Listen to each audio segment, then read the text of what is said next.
Meteorologist Zach Friedella here with you on this Tuesday evening, and the past few weeks, ever since we really got through I was hoping maybe I wouldn't have to do another one of these video updates about the tropics. The next video update I would have to do would be either severe weather or talking about snow. That's not the case. The tropics look to be producing one more storm that we have to worry about here along the Gulf Coast. Who exactly has to worry about it? Well, somebody between Louisiana and Florida, it looks to be your storm, and could be a stronger storm. I want to reiterate that. All week long, last week into this week, I've been pointing out that don't forget about the tropics going into the beginning of October.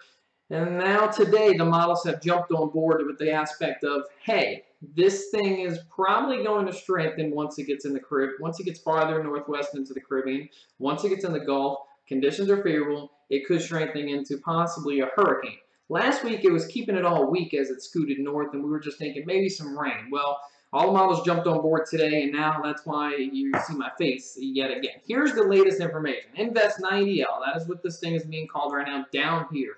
Very, very far south. But in October, this is where we look. All of this area right here, it's prime real estate for tropical development. And whenever they develop down here in October, usually they take a track like that. Because one thing happens in October. We start to get strong cold fronts. But I want to draw your attention to what's happening outside right now. It does not feel like October. When was the last cold front we got? Really, you might have to go back all the way to September. We have not had a strong cold front so far. So that goes to show you that that climatological track into South Florida, say the Peninsula of Florida, if you don't get a strong front so far, then you could see how that can easily just turn into due north. And that is what we're looking for with the storm. We don't know exactly where it's going to go, but we have a general idea of some locations that could see this. Here's the latest information from the National Hurricane Center. And they bumped up the chances for development very quickly. And this might very well go high once we go later tonight and into tomorrow. There's a good likelihood all of our models are getting sold on the fact that this is probably going to become our next named storm, which would be Nate. Okay, and then, like I keep hinting at, it's not going to just be a weak storm. Most models, the more models we get in now, the stronger they keep getting. Do I expect this to become a major hurricane? Don't think so. But will it probably become a strong tropical storm or hurricane? I'd say low-end hurricane, Cat 1, probably likely, with all the latest information that I've been looking at. Now, that can change, especially once we see what kind of land interaction it might have, because remember, it could easily go over the Yucatan, and that could disturb things just a little bit. But right now, we're trying to throw up the red flags for somebody from Louisiana to Florida could have a system impact them within 4 to 5 days. We're talking, Saturday night into Sunday.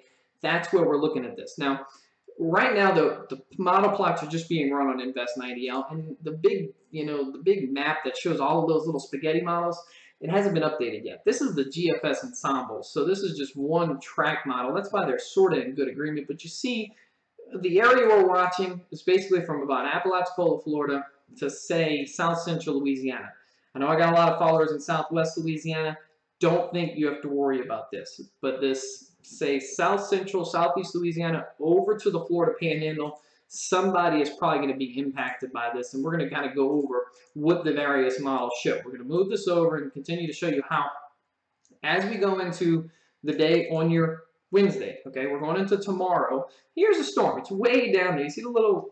I don't want you to be disturbed. This is not what we're tracking here. It's way down here. But remember, the time of year, October, the ridge-of-high pressure up north is not as strong up here. So therefore, anything down here, usually it would just go west. Well, this time of year, it's going to come north. And partly due to this little disturbance that's scooting across South Florida, it's drawing it north more so. And this little disturbance scooting across Florida does play into the track of the system. Because as it swings west across the Gulf, notice where the system is.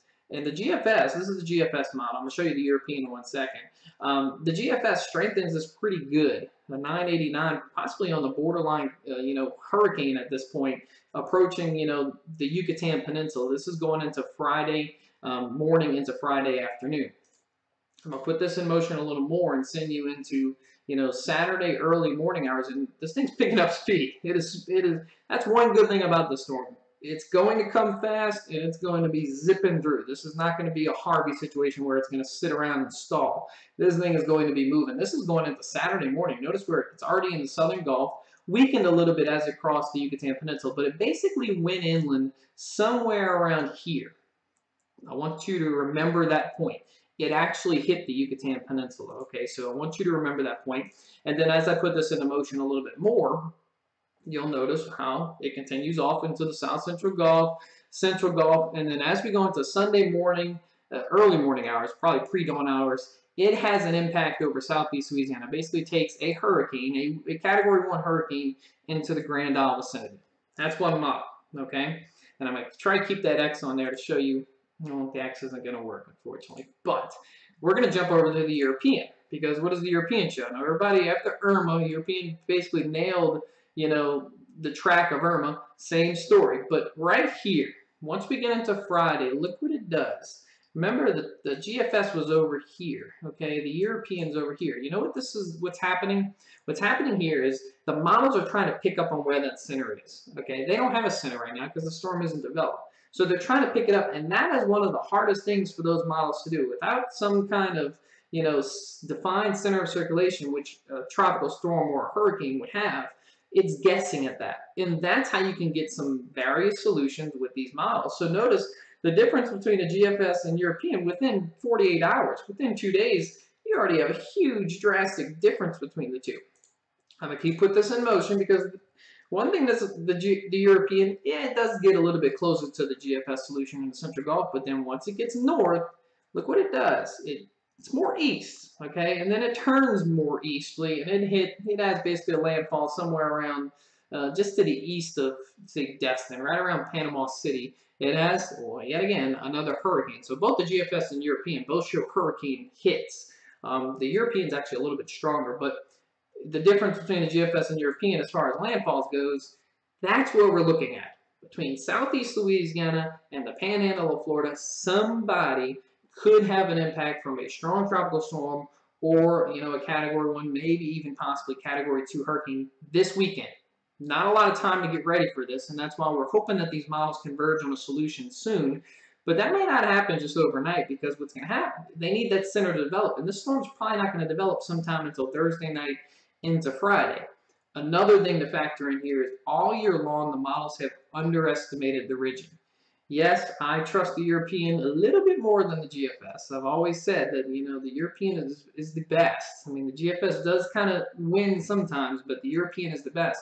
But all year long, the models have underestimated the total ridging that we've seen across the Atlantic Basin. They've all, remember how, Irma was supposed to go out here, where did it end up? Well, sort of down here, and then sort of, you could see, get my drift. So if that high pressure that builds over Florida is a little bit stronger, then the European will be wrong, and the storm could be more, say, westerly. What if the European is right? Here's a big key for Louisiana residents. This has huge bust potential because we're talking about a possible landfall of a hurricane this weekend somewhere along the Gulf Coast. If it does this and turns, there will be absolutely nothing for Louisiana. The meteorologists will be getting yelled at, especially if the track all along goes here and it does this. The left side of the storm with an approaching frontal boundary, the left side of the storm is going to be quickly shut off. There will be nothing. It is mostly where does the center go and where is that right side of the storm. And if that comes up to the coast of Louisiana and turns like that, I'm telling you, all of Louisiana, from New Orleans westward to, Lake Charles, there will be nothing. I mean, yes, we're going to get some onshore flow, which is already happening. We're going to get some tidal surge, but as far as weather, it's going to be nothing. It's actually going to be nice because that's going to draw in some continental air. That's going to draw in some drier air from the north as the storm exits right. So I want to put out there that this has serious bust potential, especially for Louisiana, because when this storm comes north, and if it makes that turn and it goes towards the Florida Panhandle, there is going to be nothing in Louisiana. So, it's a tough call right now. We're still 4 to 5 days out. Lots can change between now and then, but right now it looks like from South Central Louisiana to the Panhandle of Florida, maybe the Big Bend of Florida, somebody in this area could possibly see a landfalling hurricane as we get into this weekend.